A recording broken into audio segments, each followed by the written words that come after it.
President Trump doesn't think a potential United American Airlines merger is a good thing, but he is open to giving Spirit Airlines a bailout.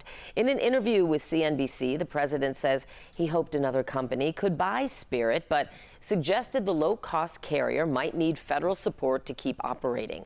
Transportation Secretary Sean Duffy told CBS News his department is looking into that.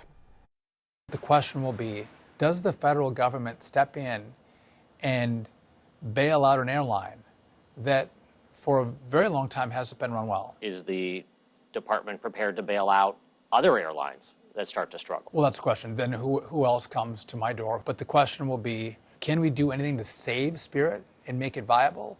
Or would we be putting good money into a company that inevitably is going to be liquidated? The government previously blocked JetBlue from taking over Spirit on competition grounds. Here now is CBS travel editor Peter Greenberg to talk about that and other things as well. Good morning, Peter. And good morning, Dana. What do you make of this potential, maybe, bailout of Spirit Airlines? Can you see other airlines requesting bailouts to some degree, as the secretary suggested? Well, that was the same question that Chris Van Cleve asked the secretary. It would be a question I would ask as well. The minute you open the door for one airline, everybody lines up at the door because it's essentially free money. Now, here's the problem. The downward spiral of Spirit was happening way before the Iran crisis and way before they closed the Straits of Hormuz and disrupted the supply chain, which is what triggered this problem for all the airlines because of the fuel cost. The question is, Spirit's already in bankruptcy. It's operating out of bankruptcy as we speak. They were trying to exit in the next couple of months, but remember, it's called an ultra low-cost airline, a ULCC, an ultra low-cost carrier. But there's nothing ultra low cost about any of the airlines now because they have to pay for the same amount of money for fuel, for labor, for equipment. And guess what? It's not looking good.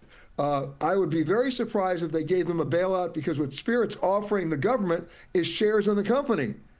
Do we really want the government owning airlines? I don't think so. Yeah. So stand by on that one. Yeah, and we have seen other airlines in the past decades go out of business, too. Sometimes, unfortunately, that happens. Now, the FAA says it's received over 12,000 job applications this past weekend alone, shortly after launching a new hiring campaign targeting video gamers. Do you think this newer approach to try to get new air traffic controllers is a sign that the FAA is adapting to the times, or maybe something more desperate? Well, the FAA may say they're adapting to the times. What they're trying to adapt to is the fact they've never been up to speed on hiring the right number of air traffic controllers to begin with. They've been understaffed for decades, and the wipeout rate for new recruits is about 25 to 30%. So if they announced even last year they hired 2,000 new recruits. They've already lost 600 to 700 of them because they couldn't make the grade. Just because somebody's a gamer and they're playing on their Xbox doesn't mean they're going to control a 737 or an A380 in any short amount of time. Remember, the learning curve for an air traffic controller to be able to sit at that console and control planes is 2 to 3 years. So we'll see what happens with that as well. Yeah.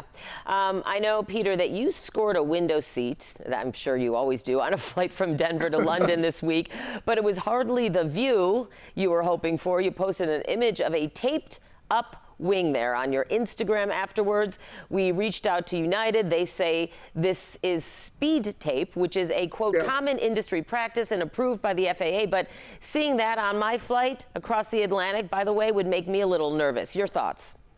Well, let's go back to the plane itself. It's a 787, which is a plane built of mostly composite materials. And it was the first plane that the FAA allowed to be certified on computer and not in a real-world scenario where you take every component part of the plane on a test bed and you take it to failure. So what's the problem with composite materials? They tend to delaminate, not just on the 787, but on the Airbus 350 as well. So what you saw on that wing, United is correct on that. It's called speed tape, and it actually qualifies as an FAA-approved fix. But that's a short-term fix. It doesn't deal with the underlying problems of delamination, and that's what the FAA truly needs to address. Yeah, I would think so. All right, CBS travel editor Peter Greenberg, as always, thank you for joining me this morning. You got it.